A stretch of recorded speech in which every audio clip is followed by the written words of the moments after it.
Hello guys, welcome back to the channel Barca Malayalam. നമ്മൾ ഇന്ന് Kerala Blasters versus Bengaluru FC മാച്ചിന്റെ pre match analysis ആണ് ഈ വീഡിയോയിൽ ചെയ്യുന്നത്. ഫസ്റ്റ് ഓഫ് ഓൾ സോറി, നമുക്ക് കഴിഞ്ഞ മാച്ചിന്റെ Kerala Blasters versus Delhi Dynamos മാച്ചിന്റെ പ്രീ മാച്ചും പോസ്റ്റ് മാച്ച് അനാലിസിസും ചെയ്യാനായിട്ട് സാധിച്ചില്ല. കുറച്ച് തിരക്കുകൾ ഉണ്ടായിരുന്നു, ഇവിടെ ഇല്ലായിരുന്നു, അതുകൊണ്ടാണ്. So sorry for that and let's get back to the match. മാച്ചിനെ പറ്റി പറയുകയാണെങ്കിൽ 2019 ഫെബ്രുവരി 6-ാം തീയതി ബുധനാഴ്ച ബാംഗ്ലൂരുവിന്റെ ഹോം ഗ്രൗണ്ടായ ശ്രീ കണ്ഠീരവ സ്റ്റേഡിയത്തിൽ വെച്ചായിരിക്കും മത്സരം. വൈകിട്ട് 7:30 മാച്ച് സ്റ്റാർട്ട് ചെയ്യുന്നത്. മനോഹരമായ മാച്ച് ആയിരിക്കും. ബാംഗ്ലൂരു FC തങ്ങളുടെ ടോപ്പ് ലീഡ് നിലനിർത്താൻ വേണ്ടിയായിരിക്കും മത്സരത്തിന് ഇറങ്ങുക. അതേസമയം കേരള ബ്ലാസ്റ്റേഴ്സ് പുതിയ കോച്ചിന് കീഴിൽ ഒരു ജീവൻ കിട്ടാനുള്ള പോരാട്ടത്തിന് തന്നെയായിരിക്കും ഇറങ്ങുന്നത്.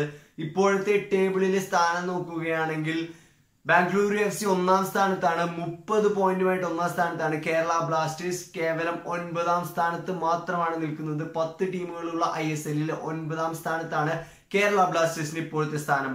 കേവലം 10 പോയിന്റ് മാത്രമാണ് ടീമിന് കയ്യിലുള്ളത്.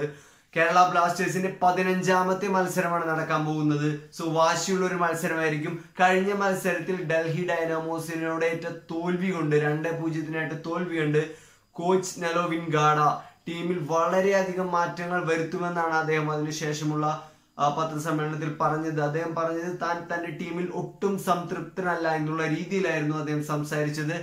പ്ലേയേഴ്സിന്റെ ഫിറ്റ്നസിലും അദ്ദേഹം സംതൃപ്തനല്ലായിരുന്നു. അതുകൊണ്ട് തന്നെ ഈ മത്സരത്തിൽ ഒരുപാട് മാറ്റങ്ങൾ നമുക്ക് പ്രതീക്ഷിക്കാം.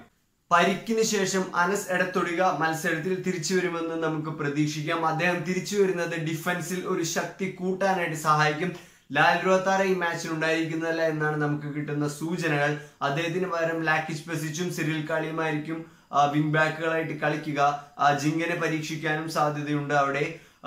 ദെൻ നമ്മുടെ ജിതിൻ MS സ്ട്രൈക്കർ എന്ന നിലയിൽ ജിതിൻ MS കേരള ബ്ലാസ്റ്റേഴ്സിന് വേണ്ടി അരങ്ങേറാനുള്ള സാധ്യതയും ഈ മത്സരത്തിൽ നിലനിൽക്കുന്നു. അതുപോലെ തന്നെ പെക്കൂസിനെയും കിസിറ്റിയുടെയും കാര്യം, ഇതിൽ ആരെങ്കിലും ഒരാൾ ഷുവർ സ്റ്റാർട്ടേഴ്സ് ആണ്.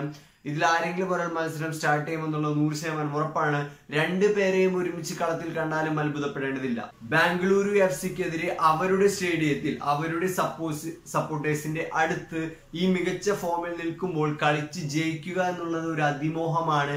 എങ്കിലും സമനിലയെങ്കിലും നേടി കേരള ബ്ലാസ്റ്റേഴ്സ് ഈ സീസണിൽ തങ്ങൾക്ക് അഭിമാനിക്കാവുന്ന ഒരു പോയിന്റ് നേടിയെടുക്കും എന്ന് നമുക്ക് പ്രതീക്ഷിക്കാം.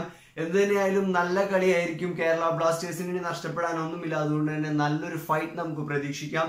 കേരള ബ്ലാസ്റ്റേഴ്സിന് എല്ലാ ആശംസകളും നേരുന്നു. That's all guys, thank you.